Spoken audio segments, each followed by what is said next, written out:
नमस्कार, आप देख रहे हैं बिहार एक्सप्रेस। मैं हूं आपके साथ सचिन चौहान। बात होगी बिहार की तमाम खबरों की बिहार एक्सप्रेस में।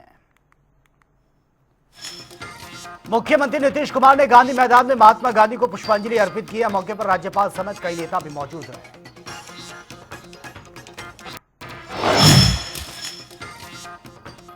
बेगूसराय में केंद्रीय मंत्री गिरिराज सिंह का कांग्रेस पर हमला। कहा, राहुल गांधी अर्बन नक्सल की तरह व्यवहार करते हैं। चिदम्बरम ने देर से ही सही पर सच कहा, मनमोहन सरकार कमजोर। राहुल गांधी हों, अर्बन नक्सल की तरह व्यवहार करें तो स्वाभाविक है कांग्रेस के लोग भी इसी तरह की बात करेंगे। देखिए, चिदम्बरम साहब ने जो वक्तव्य दिया है बड़ा लेट कर दी। वो गाना है न, हजूर आते आते बड़ी देर कर दी। काश उस समय उन्होंने कहा है कि भारत की मनमोहन सिंह की सरकार कमजोर सरकार थी, इच्छा शक्ति नहीं था। और वो इच्छा शक्ति इसलिए नहीं था कि पाकिस्तान को कांग्रेस वोट का टूल मानता है, और केवल वोट का, इसीलिए शाहबानो केस में भी घुटने टेका था। मुझे समझ में नहीं आता है देश बड़ा है कि पार्टी बड़ी है कि वोट बड़ा है। बिहार कांग्रेस प्रदेश अध्यक्ष राजेश राव ने मुख्यमंत्री की कैबिनेट मीटिंग पर तंज कसा। सरकार पर महिलाओं को 10,000 देकर प्रलोभन देने का आरोप है। कहा, कांग्रेस सबको हिस्सेदारी देगी, सीट शेयरिंग का जल्द होगा ऐलान।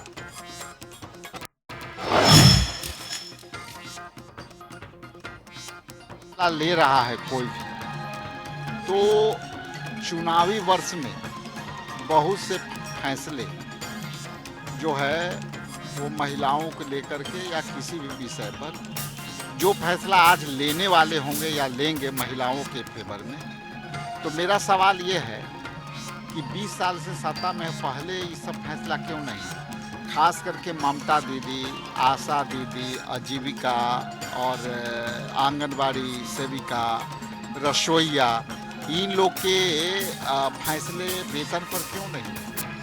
क्योंकि आज के भी ज़माने में भी इतनी मिनिमम वेजेज में भी लोग जो है काम कर रहा है, उनके लिए क्या कर रहे हैं?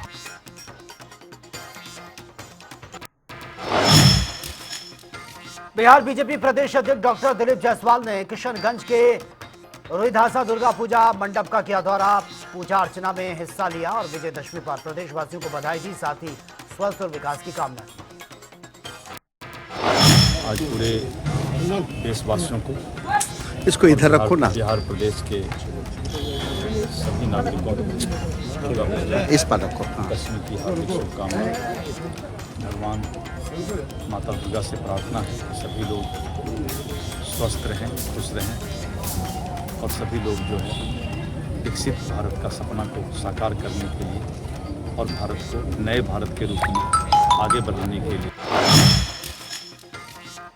केंद्रीय मंत्री गिरिराज सिंह ने कांग्रेस नेता पी चिदम्बरम पर हमला बोला। कहा, कांग्रेस सरकार पाकिस्तान को आगे झुकी है, मोदी सरकार ने किया ऑपरेशन सिंदूर। चिदम्बरम को देर से याद आया देश प्रेम, राहुल गांधी समझे या नहीं, उनसे पूछिए।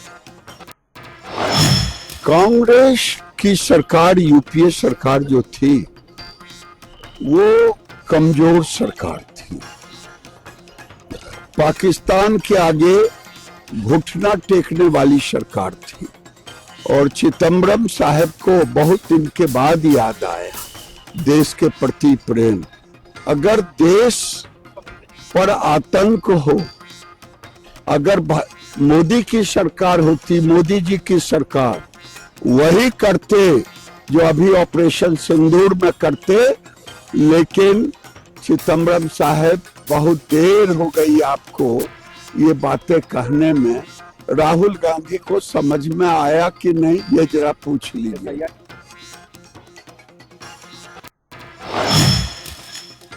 जनशक्ति जनता दल के राष्ट्रीय अध्यक्ष तेज प्रताप यादव ने पीएम और आरएसएस पर किया हमला। केंद्र सरकार और आरएसएस पर देश को बांटने का आरोप।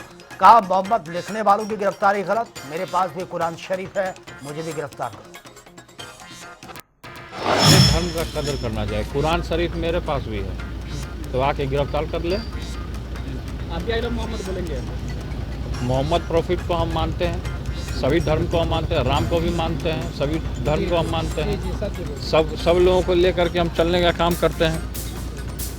तो मोहम्मद साहब पैगंबर रहे हैं, प्रॉफिट मोहम्मद रहे हैं, उनके लिए अब रिस्पेक्ट है। अपमान नहीं करना चाहिए कभी भी किसी का।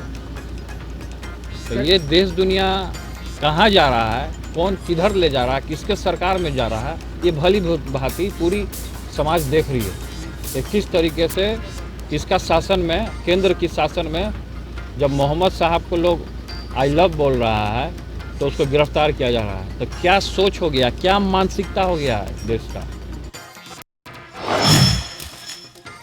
पटना में एसआईआर पर केंद्रीय मंत्री जीतन राम मांझी का बयान भी सामने आया। कहा जो जितना गलत नाम था, मरे हुए थे, दोहरा नाम था, सब काटा गया है। ये वोटर लिस्ट गंगा के जल जैसे पवित्र बनकर आई है और ये जो चुनाव होगा बहुत ही निष्पक्ष तरीके से होगा। एकदम विशुद्ध आया है। जो जिनका गलत नाम था, मरे हुए थे, दोहरा नाम था, सब कटा है। एकदम गंगा के जल ऐसा पवित्र एक वोटर लिस्ट आया है बन करके।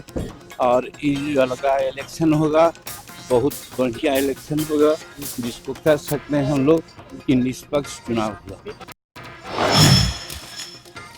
जिला अध्यक्ष रामचंद्र ठाकुर ने मतदाता सूची के अंतिम प्रकाशन पर उठाए सवाल। कहा रोहतास जिले के 7 विधानसभा क्षेत्र के 40,000 से अधिक मतदाताओं का नाम काटा गया, क्योंकि वैसे मतदाताओं के लिए भी रखी गई विकल्प। कमीशन को बहुत बहुत बधाई और बहुत बहुत धन्यवाद। पारदर्शिता के साथ में सारे पार्टियों के सामने बुलाकर और हम लोग को फाइनल लिस्ट दिया गया, जो कि बहुत अच्छा है। इलेक्शन कमीशन के इस कार्य से हम खुश हैं। और कुछ का नाम कटी थी, जो कि अभी फाइनल इसमें जोड़ के दिया गया है और 60,000 के तकरीबन एवं भी इसमें नाम जुड़ा है। इससे इलेक्शन कमीशन को बहुत बहुत धन्यवाद। राज्यसभा सांसद उपेंद्र कुशवाहा ने दिया बयान। कहा अभिनेता पवन सिंह के एनडीए में शामिल होने से गठबंधन को होगा फायदा। पिछले वोट बंटवारे की गलती सुधारेंगे और इस बार विधानसभा चुनाव में वोट विभाजन रोकेंगे। चुनाव में वोटों का डिवीजन हो गया, जो एनडीए का वोट था वही बट गया, जिसके चलते चुनाव में परिणाम हम लोगों के विपरीत हुआ। विधानसभा चुनाव में वोटों के डिवीजन को हम लोग रोक देंगे। एनडीए सभी जगह, शाहबाद का इलाका हो, मगध का इलाका हो या बिहार का अन्य हिस्सा, एनडीए की ही जीत होगी। हमने यह भी कहा इस बार विधानसभा चुनाव को ध्यान में रखते हुए एनडीए मजबूत और दुरुस्त रणनीति बनाएगा और उस दिशा में हम सब लोग मिलकर आगे बढ़ रहे हैं। एनडीए की जीत को कोई अब रोक नहीं सकता। मोतिहारी में महिला सशक्तिकरण को बढ़ावा देते सांसद राधा मोहन सिंह ने छतौनी में इंडिया पोस्ट पेमेंट बैंक और मस्कॉट में स्पेशल महिला डाकघर का उद्घाटन किया, जिससे महिलाओं को मिलेगी सुविधा और बैंकिंग सेवा। ये लोग सौभाग्यशाली हैं कि आज बिहार का तीसरा महिला डाकघर का लोकार्पण हुआ है मिस्कॉट मोहल्ले के अंदर। और सबसे जो बड़ी बात है कि महिलाओं को सिर्फ अधिकार देना नहीं, उनको अवसर देना। तो मैं डाक विभाग को बधाई देता हूं कि महिला सशक्तिकरण के दृष्टि से ये जो अवसर दिया है, ये बहुत बड़ा काम हुआ है। मंत्री सुनील कुमार का बड़ा बयान भी सामने आया। कहा आवश्यक एवं रोजमर्रा की वस्तुओं पर जीएसटी में कमी, व्यवसायियों के साथ साथ उपभोक्ताओं को भी मिलेगा फायदा। नवरात्र के पहले दिन माननीय प्रधानमंत्री यशस्वी नरेंद्र मोदी के आदेश पर पूरे भारत में आवश्यक वस्तुओं पर जीएसटी कम हुआ। कई वस्तुओं पर जीएसटी हटा दिया गया है, कई वस्तुओं पर 5% कर दिया गया है, जिससे महंगाई पूरे देश में कम हुई। और इसीलिए हम लोगों को जागरूक कर रहे हैं कि स्वदेशी खरीदें और अपने घर का बना हुआ चीज़ खरीदें। देखिए, व्यवसायियों को तो जीएसटी भरना था, ठीक है ना। जीएसटी अगर 18% लगता था, 18% भरते थे, लेकिन जीएसटी भरना भी आसान हो गया क्योंकि दो ग्रुप हट गए, 12% हट गए, 28% हट गए, अब 5% और 18% थी। तो जीएसटी भर 28% लगता था, अब 18%। अब जीएसटी का भरना भी आसान हो गया है और खास के उपभोक्ता को बहुत लाभ हुआ। मैक्सिमम जो रोज़मर्रा की चीज़ें हैं वो सस्ती हो गई हैं, दवाइयाँ सस्ती हो गई है, मोटरसाइकिल सस्ते हो गए, कम कीमत के जो कार थे सस्ते हो गए, तो जो रोज़मर्रा की चीज़ें हैं वो सस्ती हो गई। उपेंद्र कुशवाहा और पवन सिंह की मुलाकात पर आरजेडी के प्रदेश प्रवक्ता एजाज अहमद की प्रतिक्रिया भी सामने आई। कहा, तिनके तिनके को जोड़कर बीजेपी बनाना चाहती है महल, उनका सपना सपना रह जाएगा क्योंकि बिहार की जनता का विश्वास तेजस्वी प्रसाद यादव के प्रति। जनता का विश्वास और समर्थन तेजस्वी जी के नेतृत्व को है, इसीलिए ये तिनके तिनके को जोड़ करके महल बनाना चाहते हैं। आज उपेंद्र कुशवाहा और पवन सिंह की मुलाकात भारतीय जनता पार्टी के नेताओं के सामने हुई, ये बताने के लिए काफी है कि ये लोग काफी डरे हुए हैं। इनको इस बात का डर है कि बिहार की जनता का विश्वास और समर्थन हम खो चुके हैं। बिहार की जनता 20 साल के खटारा और नकारा सरकार से मुक्ति चाहती है। बिहार की जनता विकास की सोच रखने वाले, बिहार को विकास का आयाम देने वाले, बिहार में नौकरी और रोजगार देने वाले, बिहार में पर्यटन और आईटी सेक्टर को बढ़ावा देने वाले तेजस्वी प्रसाद यादव के नेतृत्व पर जो विश्वास और समर्थन व्यक्त कर रही है, उसके कारण भाजपा, जदयू और एनडीए के खेमे में बेचैनी है। और इसी बेचैनी का परिणाम है कि सभी लोग एक जगह इकट्ठे हो रहे हैं और तिनके तिनके का सहारा लेकर के भारतीय जनता पार्टी महल बनाने का सपना देख रही है। उनका सपना सपना रह जाएगा। मुजफ्फरपुर में मूसलाधार बारिश और तेज हवाओं से धान की फसल पूरी तरह से तबाह, किसानों को आर्थिक नुकसान, आगामी खेती पर गहराया संकट, सरकार और प्रशासन से मदद की उम्मीद।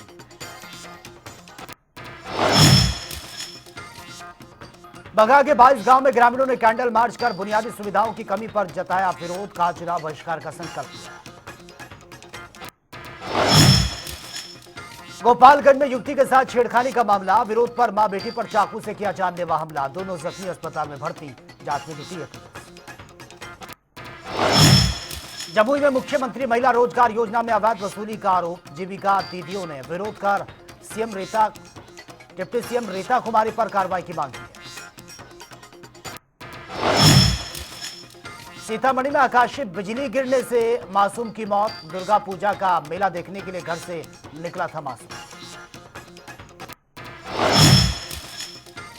गोपालगंज में मामूली बात को लेकर विवाद हो गया, झड़प में 14 साल के छात्र की मौत की खबर, सूचना मिलने पर पहुंची है पुलिस, जांच जारी। सिवान के महाराजगंज में शॉर्ट सर्किट से लगी आग में 12 लाख की संपत्ति जलकर राख, 5 बाइक और एक कार भी जल गई। पीड़ित ने की है मुआवजे की मांग, पुलिस मामले की जांच कर रही है। वैशाली में सामान खरीदने पर विवाद हुआ, झड़प में चली है गोली, गोली लगने से युवक घायल, मौके पर पहुंची है पुलिस, मामले की जांच जारी। सिवान पुलिस को मिली है बड़ी सफलता, पुलिस ने चेकिंग के दौरान एक पिकअप को भी जब्त किया है। मामले में भारी मात्रा में शराब बरामद की है, चालक मौके से फरार। जमुई में ट्रेन से उतरने के दौरान गिरी महिला गंभीर रूप से घायल हो गई है, मौके पर मौजूद लोगों ने महिला को तुरंत अस्पताल में एडमिट करवाया।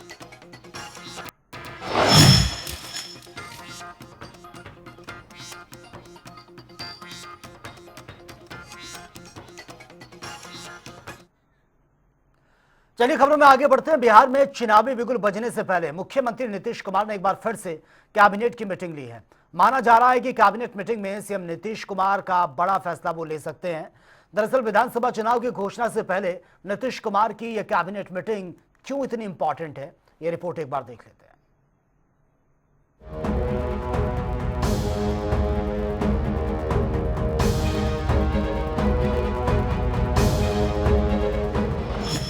नीतीश कुमार ने बुलाई कैबिनेट की बैठक, कई अहम फैसलों पर लग सकती है मुहर। विधानसभा चुनाव से पहले नीतीश कैबिनेट की आखिरी बैठक। बिहार विधानसभा चुनाव को लेकर बिहार में सियासी सरगर्मियां तेज हैं। ऐसी संभावना जताई जा रही है कि आगामी 6 अक्टूबर या उसके बाद चुनाव आयोग बिहार चुनाव की तारीखों का ऐलान कर सकता है। बिहार में विधानसभा चुनाव करीब हैं और मुख्यमंत्री नीतीश कुमार के नेतृत्व वाली एनडीए सरकार बिहार की सत्ता में वापसी की हर संभव कोशिश कर रही है। बिहार विधानसभा चुनाव की घोषणा और आचार संहिता लागू होने से ठीक पहले मुख्यमंत्री नीतीश कुमार ने एक अति महत्वपूर्ण कैबिनेट बैठक बुलाई है। इस बैठक को चुनावी वर्ष की अंतिम बड़ी बैठक माना जा रहा है, जिसमें राज्य सरकार बड़े पैमाने पर जन कल्याणकारी एजेंडों पर मुहर लगा सकती है। सीएम नीतीश कुमार शुक्रवार 3 अक्टूबर को दोपहर 3:30 बजे मुख्य सचिवालय स्थित मंत्रिमंडल कक्ष में कैबिनेट के साथ बैठक करेंगे। बैठक में कौन कौन रहेगा मौजूद? ये कैबिनेट बैठक मुख्य सचिवालय के कैबिनेट हॉल में आयोजित होगी। इस बैठक में मुख्यमंत्री नीतीश कुमार स्वयं अध्यक्षता करेंगे और उनके साथ दोनों डिप्टी सीएम, मंत्रिमंडल के सभी मंत्री और संबंधित विभागों के सभी उच्च अधिकारी मौजूद रहेंगे। इस तरह की उच्च स्तरीय उपस्थिति ये दर्शाती है कि बैठक में लिए जाने वाले निर्णय कितने अहम होने वाले हैं। और जाहिर बात है कि विधानसभा चुनाव करीब हैं, तो तमाम निर्णय आगामी विधानसभा चुनाव को ध्यान में रखते हुए ही लिए जाएंगे, जिसका सीधा फायदा बिहार की जनता को मिलेगा। बैठक में होगी सौगातों की बरसात। माना जा रहा है कि चुनावी वर्ष होने के कारण सरकार इस बैठक का उपयोग लोकप्रिय घोषणाओं और लंबित विकास कार्यों से जुड़े प्रस्तावों को मंजूरी देने के लिए करेगी। कई विभागों के कई अहम प्रस्तावों पर मुहर लगने की संभावना है। पिछले कुछ महीनों में नीतीश कैबिनेट ने लगातार बैठकें करके मानदेय वृद्धि, नई भर्तियों के पदों के सृजन जैसे शिक्षक, तकनीकी सहायक, फिर महिलाओं के लिए रोजगार योजना और बुनियादी ढांचे से जुड़े कई महत्वपूर्ण निर्णय लिए हैं। 3 अक्टूबर की बैठक में भी इसी कड़ी के जन कल्याणकारी मुद्दों पर कई बड़े फैसले लिए जा सकते हैं। ये कदम ऐसे समय में आया है जब विपक्षी दल लगातार सरकार पर भ्रष्टाचार और अपराध के मामलों को लेकर हमलावर है। इसीलिए बड़े और लोकप्रिय फैसलों को मंजूरी देकर सरकार चुनाव से पहले जनता के बीच अपनी सकारात्मक छवि को मजबूत करने का प्रयास कर रही है।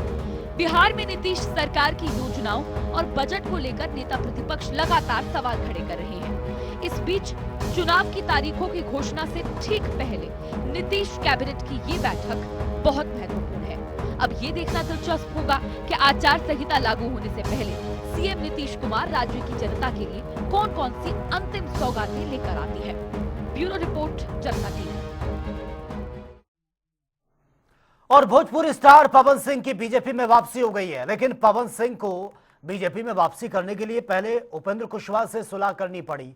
और इस पूरे घटनाक्रम पर अब पहली बार आरएलएम चीफ उपेंद्र कुशवाहा की प्रतिक्रिया भी सामने आई है। पवन सिंह को लेकर उपेंद्र कुशवाहा ने क्या कुछ कहा है और उपेंद्र कुशवाहा के बयान के क्या कुछ सियासी मायने भी हैं, ये इस रिपोर्ट में समझते हैं।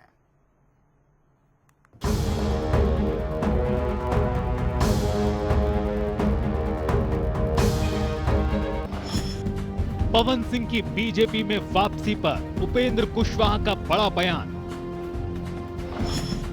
लोकसभा में वोट पड़ गए थे, अब मगध शाहबाद जीतेंगे। कुशवाहा बोले, हम हमेशा एनडीए के हक में सोचते हैं। भोजपुरी सुपरस्टार पवन सिंह की एक बार फिर भारतीय जनता पार्टी में वापसी हो गई है, लेकिन पवन सिंह की बीजेपी में पलटने की राह इतनी आसान भी नहीं थी। बीजेपी में आने से पहले पवन सिंह को उपेंद्र कुशवाहा से मिलकर पुराने गिले शिकवे दूर करने पड़े।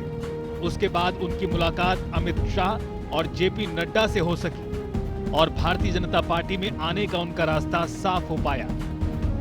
लोकसभा चुनाव में काराकाट से निर्दलीय लड़कर एनडीए को हराने वाले पवन सिंह की वापसी पर राष्ट्रीय लोक मोर्चा के चीफ उपेंद्र कुशवाहा ने पहली प्रतिक्रिया दी। कुशवाहा ने कहा कि लोकसभा में वोटों का बंटवारा होने से एनडीए का नतीजा विपरीत आया। अब विधानसभा चुनाव में मगध और शाहबाद के साथ ही बिहार के अन्य हिस्सों में भी एनडीए की जीत होगी। राज्यसभा एमपी उपेंद्र कुशवाहा ने बुधवार को रोहतास में मीडिया से बातचीत के दौरान पवन सिंह की भाजपा में वापसी का स्वागत किया और कहा कि इससे एनडीए मजबूत होगा। स्वाभाविक रूप से एनडीए की मजबूती तो मिलेगी ही, इसमें कहाँ कोई दो राय है। भैया एनडीए में जो रहेगा सबके साथ हम दिखेंगे, इसमें क्या है, ये तो कोई उपेंद्र कुशवाहा और पवन सिंह के बीच हुई सुलह। पवन सिंह ने बीजेपी प्रदेश प्रभारी विनोद तावड़े की मौजूदगी में मंगलवार को नई दिल्ली स्थित उपेंद्र कुशवाहा के सरकारी आवास पर मुलाकात की थी। एनडीए में वापसी से पहले भाजपा ने पवन सिंह की कुशवाहा से सुलह कराई। दरअसल लोकसभा चुनाव 2024 में भाजपा ने पवन सिंह को पश्चिम बंगाल की आसनसोल से टिकट दिया था, मगर वो बगावत कर बिहार के काराकाट से एनडीए उम्मीदवार उपेंद्र कुशवाहा के खिलाफ ही निर्दलीय लड़ गए। काराकाट में एनडीए के वोटों में बंटवारा होने से कुशवाहा की करारी हार हुई।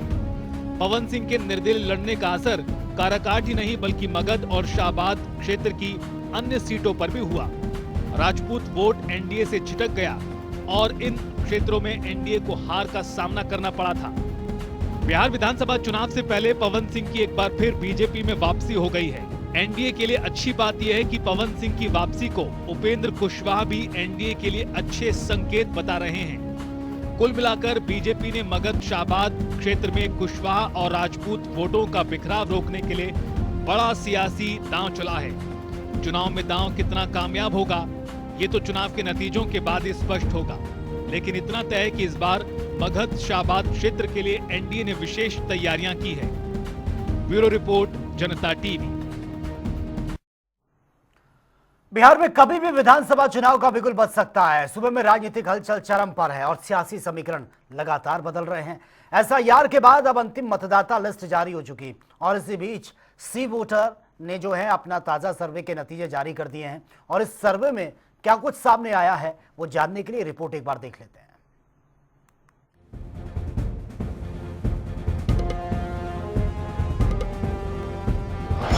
बिहार की जनता को सीएम की कुर्सी पर कौन पसंद? नीतीश, तेजस्वी या प्रशांत? किस चेहरे पर है सबसे ज्यादा दम? बिहार के ताजा सर्वे ने उड़ाए नीतीश और तेजस्वी के होश।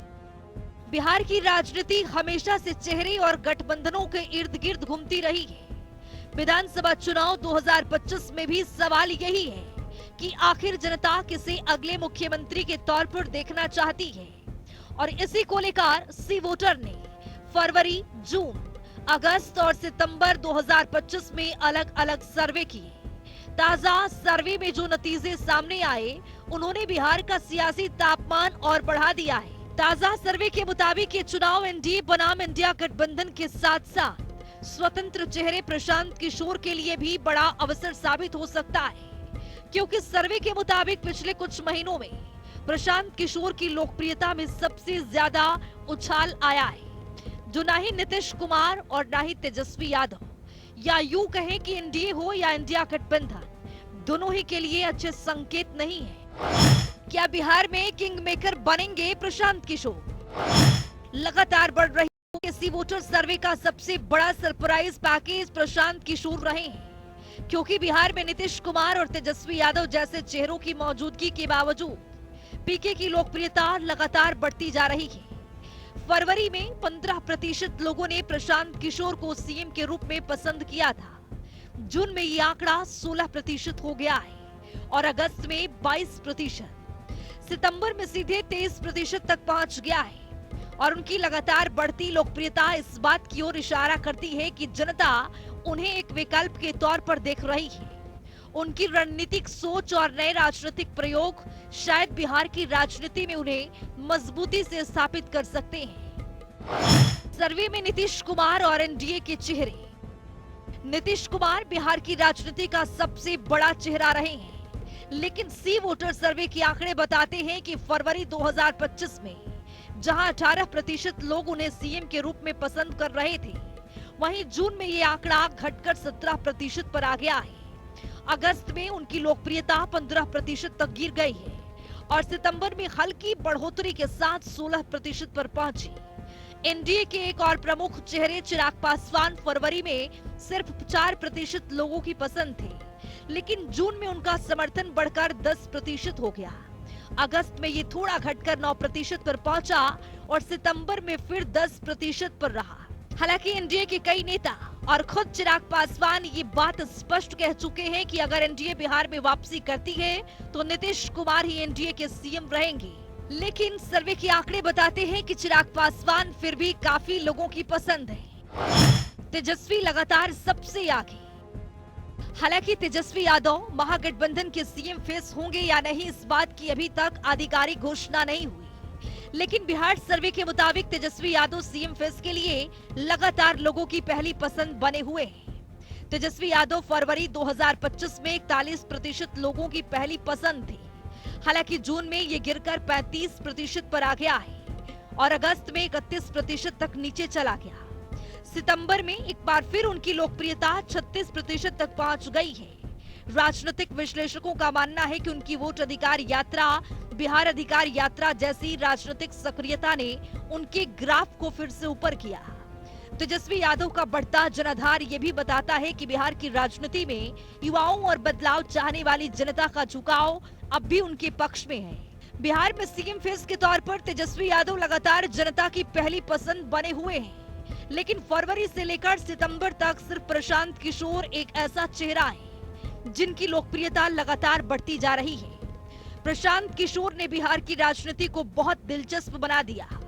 कुछ समय पहले तक ऐसा माना जा रहा था कि आगामी बिहार विधानसभा चुनाव में तेजस्वी बनाम नीतीश सीधा मुकाबला नजर आ सकता है।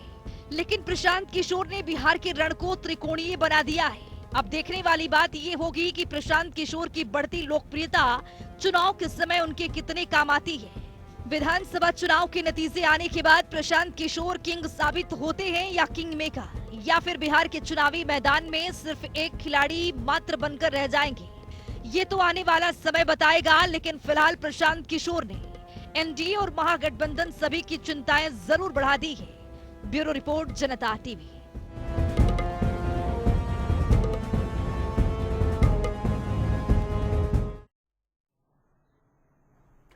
तो फिलहाल बिहार बुलेटिन में मेरे साथ इतना ही, लेकिन जनता टीवी पर खबरों का सिलसिला लगातार जारी है।